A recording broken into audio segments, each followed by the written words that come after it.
आज कराड निबंधक ऑफिस येथे आम्ही सर्व शेतकरी कराड तालुक्यातून जमा झालो आहे. याचे कारण असे, शेतकऱ्यांची शासनानं जी थट्टा लावली आहे ती मुळात बंद केली पाहिजे. याचं कारण असं, नेहमी आपल्या सहकारी संस्थांनी सुव्यवस्था ठेवण्यासाठी वेळेत कर्जफेड करणाऱ्या शेतकऱ्याला 50,000 रुपये अनुदान जे जाहीर केले हे चुकीचं आहे.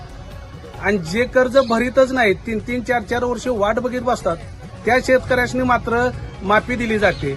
अशानं हा दुय्यम टप्पा शेतकऱ्याचा शासनानं न करता वेळेत कर्ज भरणाराला 2 लाखाची मागणी आम्ही सगळ्या शेतकऱ्यांच्या वतीने केलेली आहे. आणि सगळ्यात महत्वाचा विषय असा, प्रत्येक शासन सत्तेवर आल्यानंतर कर्जमाफी करते, म्हणजे शेतकऱ्याशी एक सवय लावतंय. तुम्ही जे भरीत नाही त्याशी 50% सवलत द्या, 50% उर्वरित रक्कम भरायला सांगा.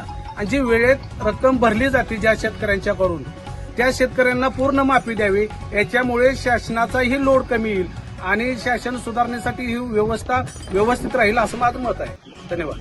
आज आम्ही कराड तालुक्यातील शेतकरी महाराष्ट्र शासनाने जी पुण्यश्लोक अहिल्यादेवी होळकर कर्जमाफी योजना जाहीर केली आहे आणि त्या अंतर्गत कर्जदार शेतकऱ्यांच्या थकबाकीदारांच्या याद्या प्रसिद्ध व्हायला सुरुवात झालेली आहे.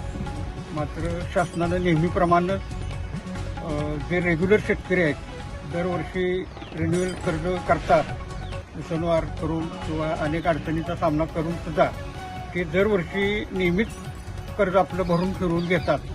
असे शेतकरी हे खऱ्या अर्थानं सहकार आणि बँकिंग व्यवस्था मजबूत करत असतात.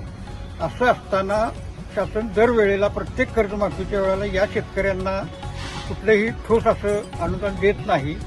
आणि त्याचीच परिणती म्हणून या वेळेला सुद्धा या योजनेत सुद्धा फक्त 50,000 रुपये अनुदान नियमित शेतकऱ्यांना जाहीर केलेलं आहे आणि ते अतिशय कमी आहे.